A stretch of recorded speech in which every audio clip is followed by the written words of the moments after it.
So the remaining portion of 3 questions. So the hermit says thanks, because the king had offered him to do some digging for a while in place of him. उसके बदले में वो थोड़ी देर के लिए digging करना चाहता था, तो हर्मिट ने बोला कि थैंक्स, और उसने स्पेड उसको दे दिया, कुदाल राजा को दे दिया, और बैठ गया ज़मीन पे आराम से, हंफने लगा बैठ के, हंफने लगा। When he had dug 2 beds, राजा ने 2 बेड की खुदाई कर डाली। बेड मतलब वो सोने वाला बेड नहीं, सीड बेड। आपने ज्योग्राफी पढ़ा होगा, सीड बेड होता है ना, ज़मीन में हम लोग कुदाल से पूरा अनइवन कर देते हैं, खोद खोद कर, हल चला कर। उसके बाद फिर उसके ऊपर एक प्लेन, कुछ लकड़ी, वजनदार लकड़ी से उसको प्लेन करते हैं, उसकी मिट्टी को तोड़ के पाउडर बना देते हैं, फिर उसको प्लेन करते हैं, फिर उसको पानी से सींचते हैं, पूरा पानी से भर देते हैं, तब उसके बाद उसमें सीड डालते हैं, तब वो सीड बेड तैयार होता है। तो एक प्लॉट जो था, टुकड़ा ज़मीन का, उसको बेड बोला गया है। तो 2 बेड उसने खोद डाला राजा ने। फिर राजा ने दूसरी बार रिपीट किया क्वेश्चन, सर आपने मेरी बात को ध्यान नहीं दिया सर, मैंने आपसे पूछा था सर मेरे 3 क्वेश्चंस, मैंने आपके 2 सीट बेड यहाँ पे कंप्लीट कर दिए सर, अभी आपने जवाब नहीं दिया मेरा। हर्मिट ने फिर से कोई आंसर नहीं दिया, चुपचाप खड़ा हुआ और हाथ बढ़ाया राजा के सामने, बोला कि लाओ अपना कुदाल दो, और बोला अब तुम रेस्ट करो, मुझे काम करने दो थोड़ा। राजा को बोला कि अब तुम रेस्ट करो, मतलब ये नहीं बोला कि तुम चले जाओ, जवाब देगा इसका मतलब। The tsar did not give him, लेकिन राजा ने उसको कुदाल नहीं दिया, उसने कंटिन्यू किया डिगिंग। शायद तीसरा चौथा भी यहाँ लिखा नहीं है, लेकिन तीसरा चौथा 2 ही सीट बेड है, अभी और कंटिन्यू किया। 1 घंटे और गुजर गए, अनदर 1 और घंटे गुजर गए। सूरज धीरे धीरे सिंक होने लगा, ढलने लगा। सिंक होना मतलब डूबना, पश्चिम की दिशा में पेड़ के पीछे डूबने लगा, बिहाइंड द ट्रीज़।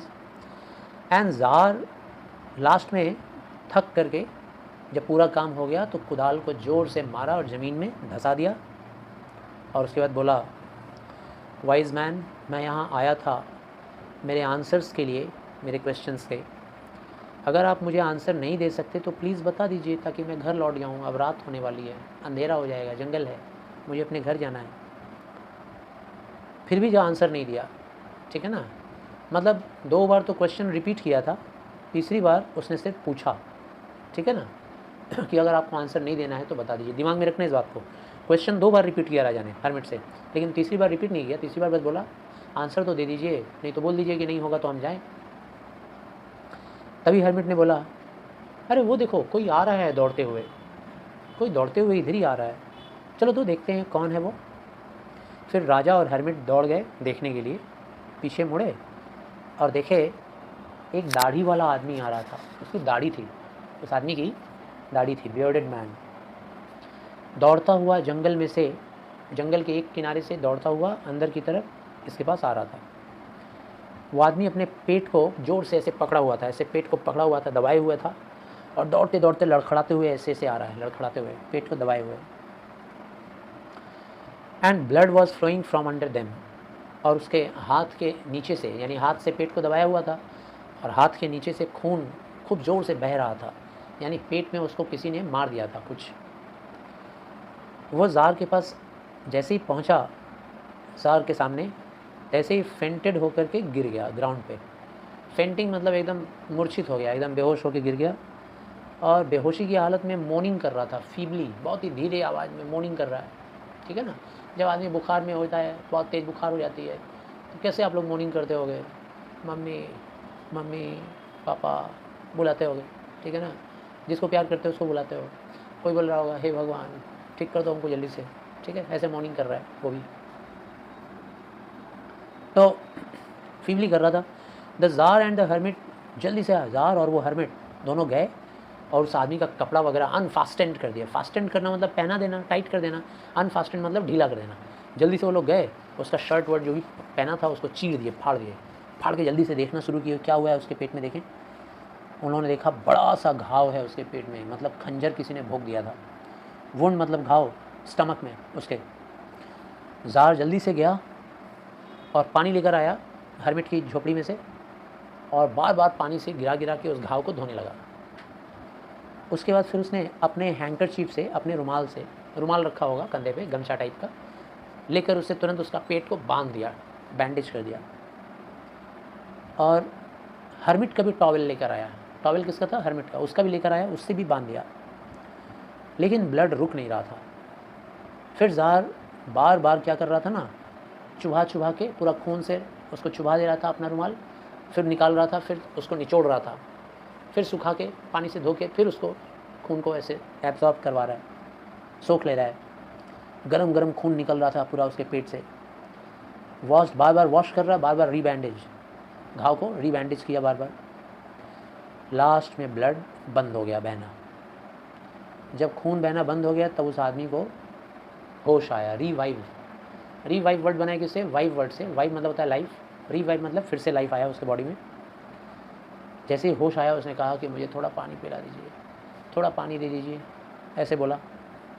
ज़ार दौड़ कर गया और जंगल से फ्रेश वाटर लेकर आया पीने के लिए। जंगल में फ्रेश ही फ्रेश वाटर रहेगा, और क्या। जहाँ इंसान नहीं रहेगा वहाँ सब कुछ साफ़ सुथरा रहेगा, ठीक है ना। तो किसी भी गड्ढे में, तालाब में जो पानी पड़ा रहता है जंगल का, वो पानी एकदम प्योर होता है, साफ़ सुथरा। बस थोड़ा सा ऊपर से डस्ट हटाओ और पी लो। जानवर गंदा नहीं करते हैं, इंसान गंदा करता है। और उसके बाद पानी लेकर आया और उसको पीने को दिया। Meanwhile the sun had set, इसी बीच में सूरज डूब गया। लो, राजा के बॉडीगार्ड सब बाहर ही खड़े होंगे। ठंडा हो गया पूरा जंगल, एकदम माहौल ठंडा हो गया। राजा हर्मिट की मदद लिया और उस वुंडेड आदमी को उठाकर हर्मिट की झोपड़ी में ले गया और ले जाकर उसको लिटा दिया बेड पर। Lying on the bed, bed पे जब पड़ा, the man closed his eyes, वो दाढ़ी वाला आदमी का आँख बंद हो गया, वो सो गया और सब कुछ सन्नाटा हो गया, शांत। लेकिन ज़ार इतना थका हुआ था ना, सारा दिन चला था, जंगल से चल के आया था घोड़े से उतर के, फिर 2-3 घंटे काम किया, कुदाल चलाया, ठीक, मदद किया हर्मिट का।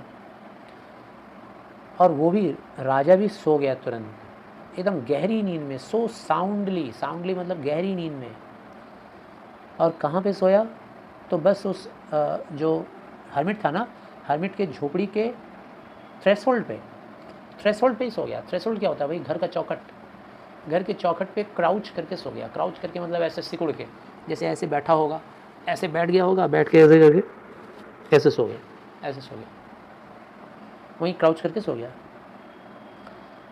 Through the short summer night, इतनी गहरी नींद सोया कि फट से रात गुजर गई, क्योंकि समर के टाइम में रात बहुत छोटी होती है, विंटर में रात बहुत बड़ी होती है। तो समर का मौसम था, गर्मी का मौसम, रात यूं ऐसे गुजर गई, सुबह हो गया। When he woke up in the morning, जब सुबह उठा, it was long before he could remember, थोड़ा टाइम लगा उसको याद आने कि मैं ये कहाँ आ गया। इतनी गहरी नींद सोया था कि सब भूल गया। पहले तो एक पल देखा इधर उधर, मैं कहाँ हूँ, और तभी उसने नज़र उठाया तो देखा कि हर्मिट के बेड पे सोया हुआ था ना वो दाढ़ी वाला आदमी, वो राजा को देख रहा है टकटकी लगा के। सोचो कैसा लगेगा, हम ऐसे सोए हैं, आँख खोले, तब तक देख रहे हैं सामने वाला आदमी हमको ऐसे करके देख रहा है, ठीक है ना, अजीब सा। तो उसने देखा कि भाई हमको देख रहा है, उसकी आंखें चमक रही थी, शाइनिंग आइज़।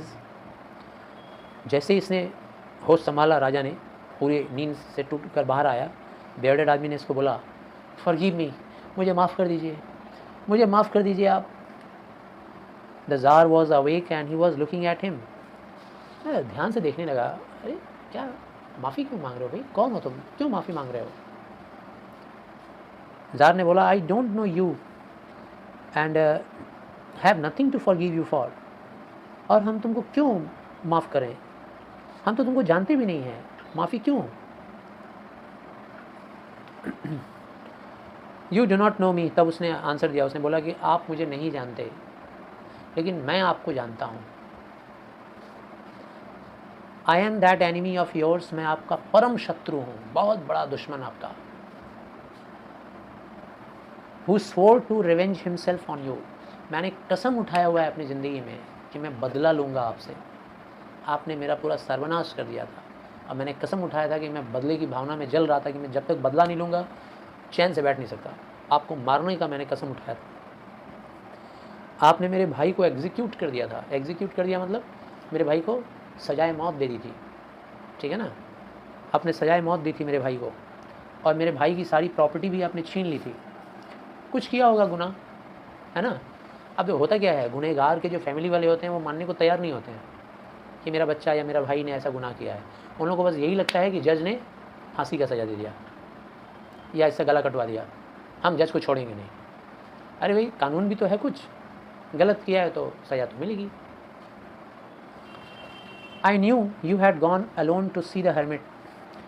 मेरे भाई को मारने के बाद उसकी सारी प्रॉपर्टी आपने जब्त कर ली थी, तब से मैंने कसम उठाया था आपको मारने का, और आज मुझे पता चला था कि आज आप अकेले इस हर्मिट के पास आने वाले हैं, जंगल से अकेले आने वाले हैं, आपके बॉडीगार्ड्स बाहर रहेंगे, मुझे पता चल गया था। और आज मैंने संकल्प लिया था कि आज तो आपको पहुंचा के ही छोड़ेंगे जहन्नुम में, मार के ही छोड़ेंगे। इसीलिए सारा दिन गुजर गया, मैं बैठ के इंतज़ार कर रहा था झाड़ी में, चाकू लिया था बड़ा सा, इंतज़ार कर रहा था कि आप कब आओगे, कुछ ना कुछ काम से आए हो और लौटोगे तो ज़रूर। सारा दिन गुजर गया, आप लौटे नहीं। इसीलिए मैं आपको ढूंढने के लिए निकल पड़ा, हाथ में चाकू लेकर। फ्रॉम माई एम्बुश, मेरे एम्बुश यानी मेरी नाराज़गी के साथ, गुस्से में मैं निकल पड़ा। And I came upon your body guards, और जब मैं निकला चाकू लिए हुए, सामने आपके बॉडी गार्ड्स पड़ गए और उन लोगों ने मुझे पहचान लिया, मेरा इरादा भी भाप लिया, हाथ में चाकू भी देख लिया। हाथ में चाकू, मेरा चेहरा देख तो लोग पहचान गए कि मेरे भाई को राजा ने सज़ा दी थी। हाथ में चाकू लेके जंगल में अकेले में क्या कर रहा है ये, राजा अंदर गया हुआ है, उन लोगों ने भाप लिया, हमसे पूछताछ किया, मैं सब पकाया, यही सब हुआ होगा, यहाँ लिखा नहीं है। दे रिकॉग्नाइज्ड मी एंड वुंडेड मी, वो लोग मुझे पहचान लिए और हाथापाई में उन लोगों ने मुझे घायल कर दिया, तलवार या भाला वाला मार दिए होंगे पेट में। अब उनसे जान बचा के मैं भागा, सीधा आप लोगों के पास आया, और मैं मर गया होता, bled to death. Bled to death मतलब खून बहते बहते मेरी मौत हो गई होती। खून बहने से मौत हो जाता है कैसे? कोई भी बड़ी बीमारी जब होती है ना, तो बीमारी से आदमी कैसे मरता है? खून बह के मरता है, इतना खून निकल जाता है, जैसे एक्सीडेंट होता है, जितना चोट हाथ पांव टूटने पर लगता है उतना ही चोट आदमी को एक्सीडेंट में, कितना भी बड़ा एक्सीडेंट हो लगता हो, चोट एक ही जैसा लगेगा। लेकिन वो जो खून बह जाता है ना हॉस्पिटल पहुंचने के पहले और इलाज शुरू होने के पहले, वो ब्लड प्रेशर एकदम लो हो जाता है, डाउन हो जाता है, और आदमी मर जाता है, हार्ट अटैक हो जाता है। तो वो मैं मर गया होता अगर आप लोगों ने मेरा ड्रेसिंग नहीं किया होता, मेरे घाव को मरहम पट्टी नहीं किया होता। तो मैंने आपको मारना चाहा, तुरंत पश्चाताप के आंसू रो रहा है, बोला मैंने आपको मारना चाहा और आपने मेरी ज़िंदगी बचाई। आप तो महापुरुष हैं, आप तो राजा नहीं, आप तो परमात्मा हैं, भगवान हैं। अब अगर मैं ज़िंदगी में जीऊँगा तो मेरी ज़िंदगी का एक ही विश होगा कि मैं ज़िंदगी भर आपका सेवा करूँगा, आपका नौकर, आपका गुलाम बन के, फेथफुल स्लेव बन के। स्लेव मतलब गुलाम, दास। और मेरे बाल बच्चों को भी मैं यही शिक्षा दूंगा कि वो लोग भी आपकी सेवा में अपना जान दे दें। इसीलिए मुझे माफ़ कर दीजिए, मैंने आपको मारना चाहा, मैं नहीं समझा, आप तो फरिश्ते हैं, फरिश्ते। अब समझ में आया मेरे भाई को मारे होंगे तो ज़रूर कोई वजह होगा। ज़ार बहुत खुश हुआ ये सुन के कि चलो एक दुश्मन से दोस्ती हो गई, है ना, पीस हो गया, शांति हो गई। Made peace with enemy so easily, इतना ईजी तरीके से एक दोस्ती हो गई है दुश्मन से, और अब वो दुश्मन मेरा दोस्त बन गया है। Gained him for a friend. राजा ने उसे माफ़ कर दिया, सिर्फ माफ़ ही नहीं किया, but said he would send his servant, बल्कि ये भी बोला कि मैं अपने सर्वेंट्स को, अपने नौकरों को बुलाया, और बुलाकर नौकरों के ज़रिए डॉक्टर बुलवाया और बोला कि इसे ले जाओ और इसका अच्छा से इलाज कराओ मेरे शाही डॉक्टर से, मतलब इसका बढ़िया से इलाज होना चाहिए, मेरे ही बॉडीगार्ड्स लोगों ने मारा है ना, अब ये मेरा दोस्त है, इसकी जान जाने ना पाए, इसका इलाज करवाओ। सो कंटिन्यू करते हैं फिर। The tsar was very glad to have made, तो हो गया था, sorry, having taken leave the wounded man. अब वुंडेड मैन से जब छुट्टी मिल गई राजा को, वुंडेड मैन को तो भेज दिया इलाज के लिए। राजा ने अब वापस से, राजा अब जाने की तैयारी करने लगा, क्योंकि दूसरे दिन का सवेरा था ना। पोर्च में आया, झोपड़ी के पोर्च में, पोर्च जानते हो ना, बिल्डिंग के सामने जो ऐसा पोर्च निकला रहता है, बड़ी बड़ी बिल्डिंग्स में, बंगलों में, जहाँ पे गाड़ी वगैरह आके रुकती है, फिर उससे होटल वगैरह में देखोगे, हॉस्पिटल में, बड़े बड़े हॉस्पिटल में पोर्च बना रहता है। तो राजा पोर्च में आया झोपड़ी के, and looked around for the hermit, और हर्मिट को ढूंढ रहा था, कहाँ गया हर्मिट। बिफोर गोइंग अवे, अब जाने के पहले राजा ने एक बार फिर से प्रार्थना किया कि मेरे क्वेश्चन का जवाब दे दीजिए। मतलब इसे अभी क्वेश्चन रिपीट नहीं किया, 2 बार रिपीट किया और 2 बार रिक्वेस्ट किया, याद रखना। The hermit was outside, hermit बाहर था। कल जो ज़मीन खोदा गया था ना, आज उस ज़मीन को प्लेन करके तैयार करके सीड बेड तैयार करके उसमें सीड फेंक रहा था। कौन? हर्मिट। घुटने पे बैठा हुआ था। घुटने पे बैठना मतलब जैसे नमाज़ वगैरह पढ़ते हैं, घुटने को ज़मीन पे रख के एड़ी को पीछे लगा लेते हैं बॉटम में, और उसी तरीके से बैठ के सीड फेंक रहा था ज़मीन पे, जो ज़मीन डग द डे बिफोर, जो लास्ट डे डिगिंग किया गया था। द ज़ार अप्रोच्ड हिम, ज़ार उसके पास पहुंचा और बोला, अब आखिरी बार मैं आपसे रिक्वेस्ट कर रहा हूँ, ठीक है, to answer my question wise man. यानी कि 3 बार रिक्वेस्ट कर लिया और 2 बार रिपीट किया, याद रखना। बोला, वाइज मैन प्लीज़ आखिरी बार अब तो बोल दीजिए। अब ज़ार ने बोला, यहाँ से बहुत इंपॉर्टेंट है, ध्यान देना, you have already been answered. आपको तो आंसर मिल गया है ज़ार। अब तक तो हर्मिट को भी पता चली गया था कि ये आदमी मामूली नहीं है, राजा है। उसने बोला, आपको तो आंसर मिल गया, क्या नहीं मिला? Still couching on his thin legs, अभी भी अपने उस पतले पतले टांगों पे वो ऐसे ही घुटने के बल बैठा हुआ था और बोल रहा, आपको तो आंसर मिल गया है। ज़ार को देखते हुए, हु स्टूड बिफोर हिम, राजा उसके सामने खड़ा था। राजा हैरान होकर बोल रहा है, how answered, what do you mean, कैसे आंसर मिल गया, मतलब? अब यहाँ रहस्य का पर्दाफाश खोल रहा है। Do you not see, hermit ने बोला, तुमने देखा नहीं? If you had not pitied my weakness, अगर तुम्हें मेरी कमज़ोरी पे दया नहीं आया होता कल, yesterday, and had not dug those beds for me, दया आया मेरे ऊपर मेरी कमज़ोरी पे, तो तुम मेरे बदले में सीड बेड यहाँ खुदाई करने लगे। तो अगर तुमको मेरी कमज़ोरी पे दया नहीं आया होता तो तुम वो सीड बेड खोदने के लिए यहाँ ठहरते नहीं, और अगर ठहरते नहीं तो तुम चले जाते, हैड गॉन योर वे, और जब तुम चले जाते तो ये आदमी आपके ऊपर अटैक कर दिया होता, would have attacked you, and you would have repented of not having stayed with me, और तब आप, जब छुरा लग जाता बॉडी में, तब आप रिपेंट करते ज़मीन पे लेटे लेटे, है ना, पश्चाताप करते, ओहो मैं क्यों अभी आया, मुझे तो थोड़ा रुक जाना चाहिए था, मुझे पहले नहीं आना चाहिए था। So the most important time was when you were digging the beds, ठीक है ना। यानी कि किसी भी काम को करने का सबसे इम्पॉर्टेंट टाइम क्या है तो सबसे इम्पॉर्टेंट टाइम उस वक्त तुम क्या किए, मेरे ऊपर दया दिखाए। सबसे इम्पॉर्टेंट टाइम दया दिखाने का क्या होता है? सबसे इम्पॉर्टेंट टाइम जो होता है दया दिखाने का, वो होता है उसी वक्त, जैसे ही तुमको किसी के ऊपर दया आए तुरंत दया दिखाओ, प्लानिंग मत करो। ठीक है, मंगलवार को दया दिखा देंगे या रविवार को आएंगे मिल लेंगे तो थोड़ा दे देंगे, सो शर्ट वर्ट दे देंगे, कपड़ा वपड़ा दे देंगे, खाना पीना दे देंगे, ऐसा नहीं, उसी के उसी वक्त। तो पहला क्वेश्चन क्या था कि किसी भी काम को स्टार्ट करने का सबसे इम्पॉर्टेंट टाइम क्या है? तो तुमने कौन सा काम किया? सीड बेड नहीं खोदा, ये काम नहीं है। काम क्या है? मेरे ऊपर दया दिखाना। और दया दिखाने का सबसे इम्पॉर्टेंट टाइम क्या था? उसी वक्त, वही वक्त इम्पॉर्टेंट था। तो सो the most important time was when you were digging the beds, इसीलिए सबसे इम्पॉर्टेंट टाइम था मेरे ऊपर दया दिखाने का वो वक्त जब तुम बेड को डिगिंग कर रहे थे मेरे बदले में। यही तो हुआ दया दिखाना, है ना। And I was most important man, और सबसे इम्पॉर्टेंट आदमी कौन होता है? तो सबसे इम्पॉर्टेंट आदमी वो होता है जो जिस वक्त तुम्हारे सामने है, जो आदमी तुम्हारे सामने जिस वक्त है वही सबसे इम्पॉर्टेंट है। मेरे सामने अभी तुम 3 हो, ठीक है ना, तो अभी सबसे इम्पॉर्टेंट तुम ही हो, तुमसे इम्पॉर्टेंट और कोई नहीं है। इवन मेरे घर का कॉल भी नहीं है, कॉल आएगा तो हम रोक देंगे, है ना। कोई और कुछ बोलेगा तो हम बोलेंगे चुप रहो, आवाज़ बंद करो। सबसे इम्पॉर्टेंट, और तुम्हारे लिए भी सबसे इम्पॉर्टेंट कौन है? मैं। और तीसरा, so the most important time was when you were digging the bed and I was the most important man, and to do me good was your most important business। और तीसरा सवाल था कि सबसे इम्पॉर्टेंट काम क्या होता है? तो सबसे इम्पॉर्टेंट काम होता है भलाई, ठीक है ना। यानी कि हिंदी में एक का वो श्लोक है, परहित सरस धर्म नहीं भाई, यानी कि दूसरों का हित करने से बड़ा धर्म और बड़ा कर्तव्य कुछ भी नहीं है। तो मेरा हित करना सबसे बड़ा इंपॉर्टेंट काम था, तो आई गेस आंसर मिल गया, ठीक है ना। क्या आंसर? इसके बाद वो एक और एग्जांपल देता है, afterwards when that man ran to us. इसके बाद ज़रा गौर करना आप, हर्मिट बता रहे हैं राजा को, कह रहा है गौर करना, वो आदमी दौड़ के आया ना हम लोगों के पास, तो उस आदमी का भला करना था उसकी जान बचानी थी। अब जान को बचाने का सबसे इंपॉर्टेंट टाइम क्या हो सकता था? उसी वक्त ना, या बाद में? उसी वक्त हो सकता था।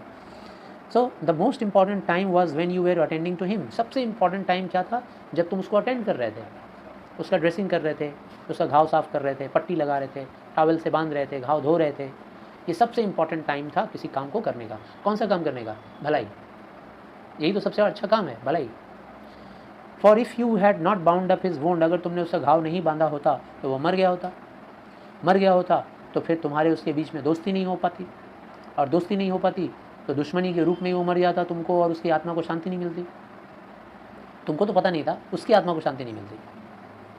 He was the most important man, और सबसे इंपॉर्टेंट मैन कौन हो गया? वो आदमी। And what you did for him, और तुमने जो उसके लिए किया, क्या किया?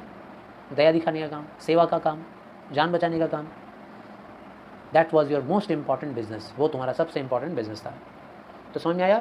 सबसे इंपॉर्टेंट बिजनेस था उस आदमी का जान बचाना, सबसे इंपॉर्टेंट मैन था वो आदमी, और जान बचाने का सबसे इंपॉर्टेंट टाइम कब था? जब तुम उसका ड्रेसिंग कर रहे थे उस वक्त, है ना? दोनों एग्जाम्पल से समझा दिया।